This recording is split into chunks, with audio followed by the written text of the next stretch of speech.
সবাইকে শুভেচ্ছা। আজকে যে গল্পটি নিয়ে আমি এসেছি সেটি হচ্ছে পবিত্র বাইবেলের নতুন নিয়মের মার্থা ও মেরির গল্প। শুন আমরা দেখি এই দুই বোন আমাদের কি বলছে এবং এই দুই বোনের কাছ থেকে আমরা কি শিক্ষা নিতে পারি।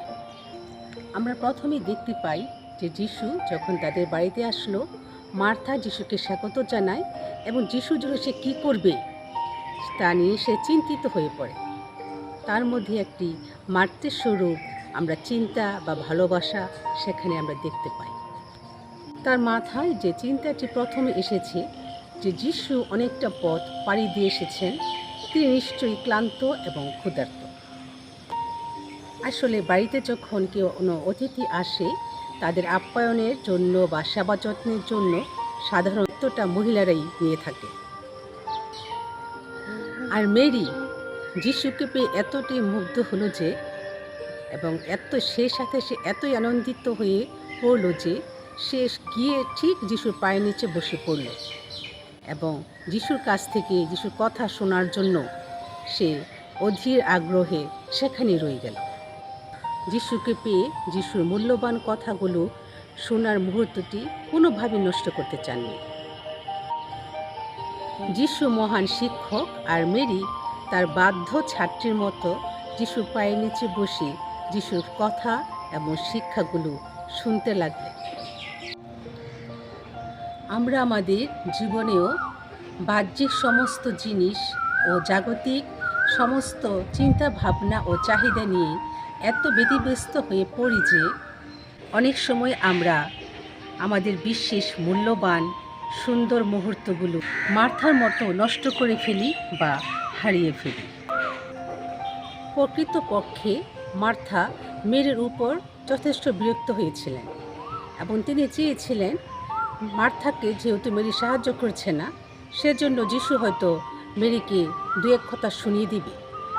যিশু মার্থাকে অবাক করে তাকে দ্রুত এবং মূল্যবান একটি বিষয় বললেন। পেয়েছে বা আবিষ্কার করতে পেরেছে তা তার কাছ থেকে কখনো কেড়ে নেওয়া হবে না। এবং এই গল্পটি থেকে আমরা মূল্যবান কিছু শিক্ষা নিতে পারি। প্রথমত যে বিষয়টি আমরা এই গল্প থেকে শিক্ষা নিতে পারি সেটি হলো যিশুর সাথে একান্তে কিছু সময় কাটানো এবং এই সময় কাটানো থেকে আমরা নিজেদের নতুনভাবে আবিষ্কার করতে পারব। একান্তের সময় কাটানো হচ্ছে আধ্যাত্মিক জীবনে বৃদ্ধি লাভের প্রথম এবং প্রধান চাবিকাঠি। যিশুর সাথে একান্তভাবে সময় কাটিয়ে আমরা আমাদের আগামী দিনের জন্য আমরা নির্দেশনা লাভ করতে পারি। আমরা হৃদয় থেকেও যিশুর সাথে সহভাগিতার মাধ্যমে আমরা নিরাময় হতে পারি।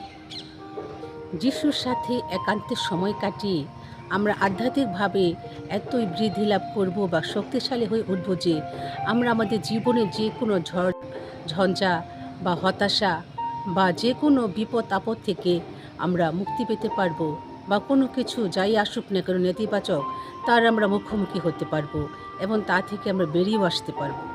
তাই একান্তে যিশুর সাথে আমরা কিছু সময় আমরা যদি অতিবাহিত করি যেমনটি মেরি করেছিলেন, তাহলে আমাদের জীবনকে আমরা নতুনভাবে আবিষ্কার করতে পারব।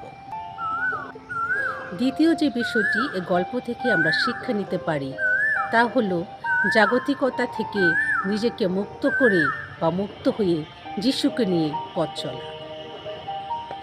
যিশু যখন আমার অন্তরে থাকবে তখন আমি আমার মধ্যে যে জাগতিক চিন্তা ভাবনা, অন্যকে অনিষ্ট করার স্বভাব, তা থেকে আমি নিজেকে মুক্ত করতে পারবো এবং বের হয়ে আসতে পারবো।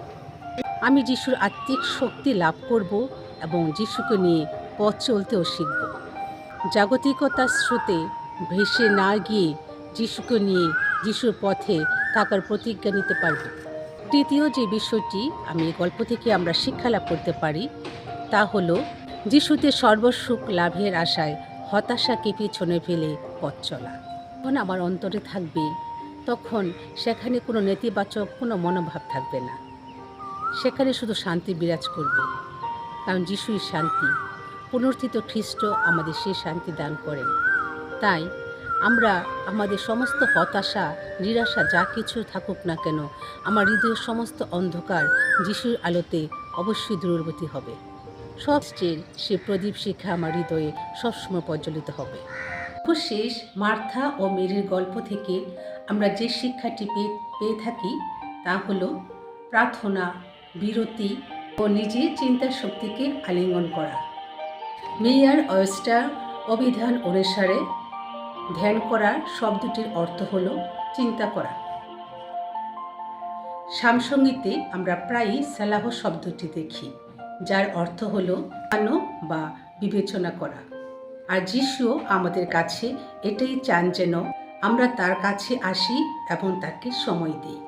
এটি আমাদের সামসঙ্গীত 119-এ 15 ও 16 পদ একথা বলে যে, আমি তোমার আজ্ঞাগুলি অধ্যয়ন করব এবং তোমার পথে চিন্তা করব। আমি তোমার আদেশে আনন্দিত হব এবং তোমার কথা ভুলব না। মার্থা এবং মেরি এই দুটি চরিত্র আমাদের জীবনের সাথে অপ্রতভাবে জড়িত। কার সাথে কাজ এবং কাজের সাথে প্রার্থনা, এই দুটি আমাদের জীবনের সাথে জীবনের একটি অঙ্গ। কারণ আমরা যদি শুধু প্রার্থনাই করে যাই তাহলে কর্ম করবে কি, কাজ করবে কি? আর যদি আমরা কাজই করে যাই, আমরা যদি প্রার্থনা না করি, তাহলে আমরা আমাদের আধ্যাত্মিক জীবনে আমরা বৃদ্ধি লাভ করতে পারবো না, যিশুকে নিয়ে পথ চলতে পারবো না। এটাকে আমরা ইংরেজিতে বলে থাকি কন্টেমপ্লেটিভ ইন অ্যাকশন, অর্থাৎ কাজের মধ্য দিয়ে প্রার্থনা। মার্থা এবং মেরির গল্প থেকে অনেক কিছু শেখার আছে, যদিও আমি মাত্র 4টি বিষয় এখানে তুলে ধরেছি। তাই এই পাঠটি যতবার আমরা পড়ি ততবারই নতুন নতুন আমরা আলো পাই এবং শিক্ষা গ্রহণ করি। আমাদের অন্তরে সর্বদা যীশু খ্রিস্টের প্রেম ও শান্তি বিরাজ করুন, যেন তার সান্নিধ্যে থাকার যে ইচ্ছা অভিপ্রায় সবসময় আমাদের মধ্যে জাগ্রত হয়। আমরা যেন সবসময় তার চিন্তাতেই মগ্ন থাকি। আসুন আমরা মার্থা এবং মেরি এই দুজনকে নিয়ে পথ চলি। কাজ এবং প্রার্থনা দুটোই আমাদের জীবনের জন্য অপরিহার্য বিষয়। শুধু প্রার্থনা করলেই চলবে না, কাজ করলেই চলবে না। তাই কাজের পাশাপাশি প্রার্থনা, আবার প্রার্থনার পাশাপাশি কাজ। আসুন আমরা কাজের মানুষ হয়ে উঠি, আসুন আমরা প্রার্থনার মানুষ হয়ে উঠি। ধন্যবাদ সবাইকে আমার পাশে থাকার জন্য, কথাগুলি শোনার জন্য। জয় যিশু।